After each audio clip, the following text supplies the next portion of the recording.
পিঠে পাটা তো অনেক হলো, এবার রাতে রুটি পাউটার সাথে একটু ঝাল ঝাল কিছু বানাবেন নাকি? তাহলে মাত্র 10 মিনিটে এই রেসিপি বানিয়ে ফেলুন, খেতে কিন্তু হেভি টেস্ট লাগবে।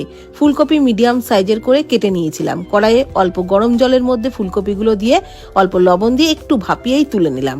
তারপর একটা বোলের মধ্যে হলুদ গুঁড়ো, কাশ্মীরি লঙ্কার গুঁড়ো, জিরে গুঁড়ো, ধনে গুঁড়ো, গ্রেট করা আদা রসুন, সামান্য চিনি আর পরিমাণ মতো লবণ, অল্প জল দিয়ে সমস্ত মশলা ভালো করে গুলে রাখলাম। তারপর ভাপিয়ে নেওয়া ফুলকপিগুলোকে ওর মশলার মধ্যে দিয়ে দিলাম। দিয়ে দিচ্ছি এখানে একটু বড় বড় টুকরো করে কেটে নেওয়া পেঁয়াজ, ক্যাপসিকাম, টমেটো আর কয়েকটা চেরা কাঁচা লঙ্কা আর এক মুঠো মটরশুঁটি। সমস্ত কিছু মশলার সাথে খুব ভালো করে মেখে নিলাম। কড়াইয়ে সর্ষের তেলের মধ্যে একটু গোটা জিরে ফোড়নে দিয়ে দিলাম পেঁয়াজ কুচি।